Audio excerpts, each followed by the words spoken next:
നമസ്കാരം. ജന്മഭൂമിയിലേക്ക് സ്വാഗതം. ഉപതെരഞ്ഞെടുപ്പ് പ്രവർത്തനങ്ങൾക്ക് തുടക്കം കുറിച്ച് ബി.ജെ.പി.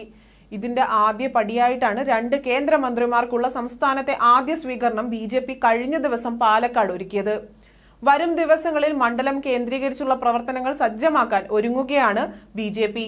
പരിപാടിയിൽ ഉടനീളം ഉപതെരഞ്ഞെടുപ്പിനെ കുറിച്ചായിരുന്നു നേതാക്കൾ സംസാരിച്ചത്. അടുത്ത തൃശൂർ പൂരം ബി.ജെ.പി. എംപിയോടൊപ്പം ആഘോഷിക്കാനുള്ള തീരുമാനം തൃശൂർകാർ എടുത്തതുപോലെ അടുത്ത കൽപ്പാത്തി രഥോത്സവം ബി.ജെ.പിയോടൊപ്പം ആഘോഷിക്കാനുള്ള തീരുമാനം പാലക്കാട് മണ്ഡലത്തിലെ ജനങ്ങൾ എടുക്കുമെന്ന് ബി.ജെ.പി. സംസ്ഥാന അധ്യക്ഷൻ പരിപാടിയിൽ പറഞ്ഞു. ലോക്സഭാ തെരഞ്ഞെടുപ്പിൽ തൃശൂരിലെ വിജയത്തിലുണ്ടായത് മിനി വെടിക്കെട്ടാണ്. അടുത്ത വെടിക്കെട്ട് പാലക്കാട്ടെ ഉപതെരഞ്ഞെടുപ്പിലാകും ഉണ്ടാകുക.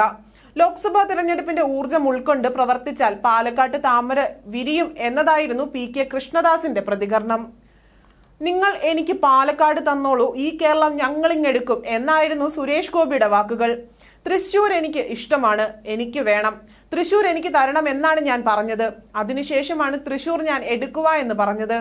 നിങ്ങൾ എനിക്ക് പാലക്കാട് തന്നോളൂ, ഈ കേരളം ഞാൻ ഇങ്ങെടുക്കുമെന്നും സുരേഷ് ഗോപി പറഞ്ഞു.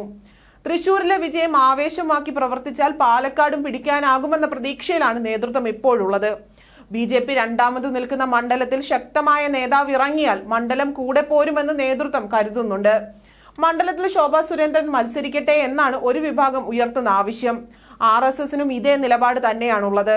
മത്സരിച്ച മണ്ഡലങ്ങളിലെല്ലാം തന്നെ ശോഭയ്ക്ക് വോട്ട് ഉയർത്താൻ സാധിച്ചിട്ടുണ്ട്.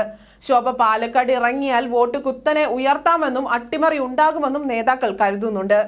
എന്നാൽ ജില്ലയിൽ നിന്ന് തന്നെയുള്ള നേതാക്കൾ മതിയെന്ന നിലപാടിലാണ് ജില്ലാ നേതൃത്വം. അങ്ങനെയെങ്കിൽ സന്ദീപ് വാര്യർ, കൃഷ്ണകുമാർ എന്നിവരുടെ പേരുകൾക്കായിരിക്കും മുൻതൂക്കം ലഭിക്കുക. ദേശീയ നേതൃത്വത്തിന്റെ കൂടി നിലപാട് ഇക്കാര്യത്തിൽ നിർണായകമായിരിക്കും.